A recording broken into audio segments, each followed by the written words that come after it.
Look out, PSA rolling out a new product. Innovative? Or no? You tell me. And a huge eBay sports card sales spike. What are we talking about? We will dive right in.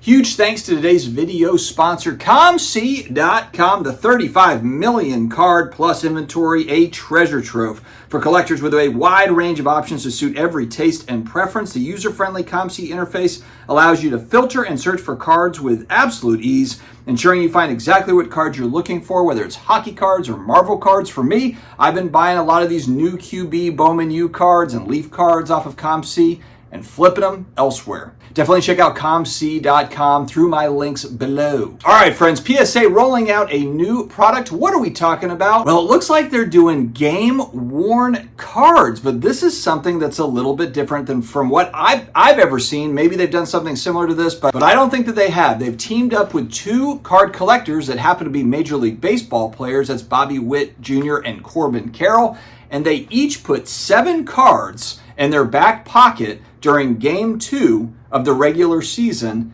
played out the game, and then of course after the game they did some inscriptions, did some different things on it, and it went to PSA to get graded. You're probably thinking like, what the heck are we even talking about? Frank, do we have the clip? Do we have the PSA clip? That's your cue.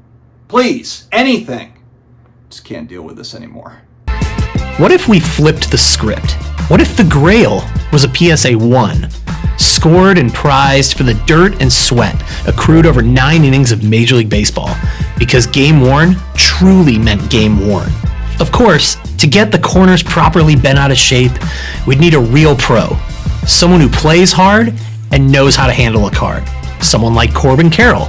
So on Friday, March 29th, PSA flew to Phoenix with a stack of Corbin rookie cards and met up with the reigning Rookie of the Year pregame. He tucked 6 in his back pocket along with some gum, because what pairs better than cardboard and gum? And for the next 3 hours, took them on a ride, hitting, sliding, and winning. Now, Bobby Witt Jr. likes baseball cards too, so the next day we flew to Kansas City, and Bobby ran wild with 7 rookie cards of his own, finishing with 2 doubles and 1 seriously dirty jersey. And it sure was nice of both players to leave inscriptions on each game-worn card before grading with PSA. Here's Bobby with a mustache in a PSA 3, vowing to never do this again because the Royals lost in spite of his 2 doubles. We'll see about that part. And here's Corbin with a Bowman First PSA 1, time-stamping his card with a year-by-year breakdown of his journey to the bigs and breakout 2023 campaign. Fun fact, each player made one out to Evan Longoria, a mutual friend in the hobby. And while the bulk of these game-worn cards are going back to these rising stars and into their PCs, PSA pocketed 1 from each for a pair of giveaways. Number 2 in both sets as seen here, low numbered by hand and poorly graded because these guys play hard. It's a big game-worn debut, and the show goes on. Cheers to hoping that down the road, a champagne victory celebration is in the cards. So this is the epitome of buy the card, not the grade, because these things are obviously going to be low grades because they were played in a Major League Baseball game in the back pocket. It's kind of similar to a card that went through the bike spokes, or, as baseball cards back in the early days in the 50s, kids were just throwing them around and they weren't kept in good shape. That's why the high grade stuff is very expensive. And this is kind of a fun turn on its head thing for grading. Because look, we know what's happening with grading. Everyone's chasing the 10. Doesn't matter which grading company that you're using, everybody's chasing that 10 out there. And this is kind of a unique spin. I think it's interesting that PSA did this because it does put front and center PSA 2 cards or PSA 3 on an ultra modern card. But it does have a cool inscription. It does have stats written on it. It is a one-of-a-kind, each of these cards. And so I know many people would think like, man, this is really gimmicky. I don't know if I like this. I'm all for this sort of stuff. Now, I think that where there might be a little bit of saturation is if we continue to see this type of stuff, whether it's, this sort of idea or it's, Tom Brady's Expos cards. if there's constant releases from the same players. Now, if you've got different players, you've got fans, different collectors of those players, and maybe you've got kind of some runway because you've got a variety of different players that are doing different things. They've got different inscriptions. And so if you're a collector for all these different players, then it's cool because, each player's got kind of unique pieces that they're throwing together.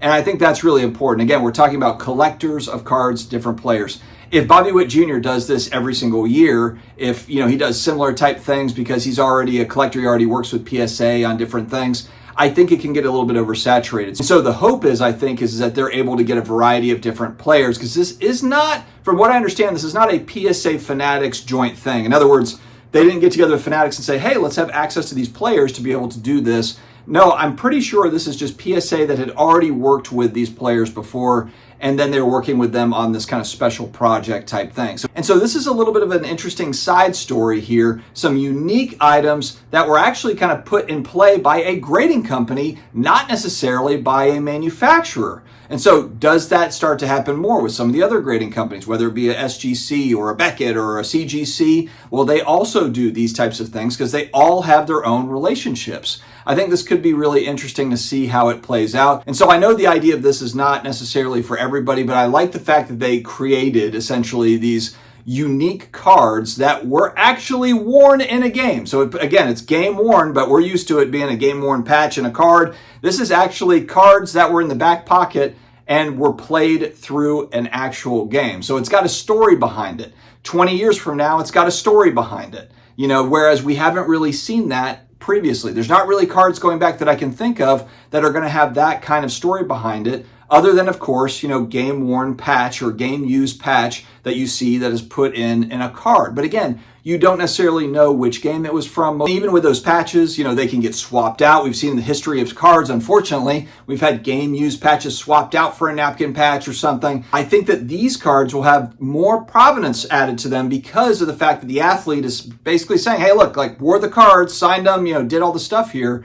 I think that that's going to go a long way when compared to what we've already seen in the hobby, and how will they kind of branch off and do more of this sort of stuff. So let me know your thoughts in the comments on this. I know some people are going to think this is just gimmicky, but I also do think that there's going to be certain collectors / speculators that are going to think, hey, you know what? This is pretty cool. I wouldn't mind grabbing one of these if it hit the auction block. All right, the second story, we've got eBay sales spike on draft night, NFL draft night. It's interesting because the article here, Sports Collectors Daily, covers it, where they're talking about it actually wasn't Caleb Williams with the spike, but it was guys like Drake May and Bo Nix. I did sell a lot of cards over this draft week, that NFL draft week, where I bought raw, graded, and then sold. And I did sell quite a few Drake May cards, Bo Nix, those guys, Michael Penix. I think the reason for it not being Caleb Williams is just everybody knew where Caleb Williams was going. There wasn't any doubt. He was going to the Bears. It was already locked in, so there wasn't really anything to speculate on there.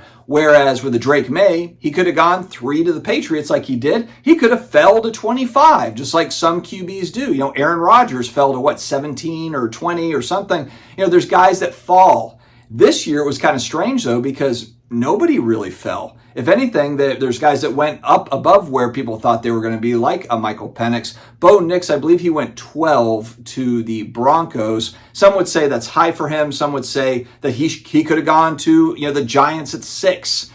So it was a very interesting QB heavy draft in that way. And I think that once the pieces fell where you knew where guys were going to be going, there was some excitement around those cards, and they did sell. But they were also selling quite a bit leading up to the draft. Big surge in sales on eBay, whereas college quarterbacks, these first-year quarterbacks, as well as second-year quarterbacks, and some of these other guys, the Kyler Murrays who have a new weapon, Marvin Harrison Jr., there's a lot of excitement around NFL cards. Almost feels like year-round. I actually do think, though, that we get a little bit of a break here. You have the draft that happened. I think May and kind of first half of June are a little bit slow-ish when it comes to a lot of football cards, because, you've got kind of a little bit of downtime. We don't have training camp yet. We don't have preseason football leading up to the season. But it'll come in hot and heavy. Once we get into kind of mid-June, end of June, you get into training camps, the mini camps, and you start to hear kind of the buzz, the preseason buzz. and it's football season basically. It's so interesting how there's really not much off season when it comes to football cards, and the sales on eBay really do show that. And so some interesting stuff we've got as we roll through our hobby week. Let me know your thoughts in the comments below, my friends. Stay healthy, stay awesome, and I will talk to you again later.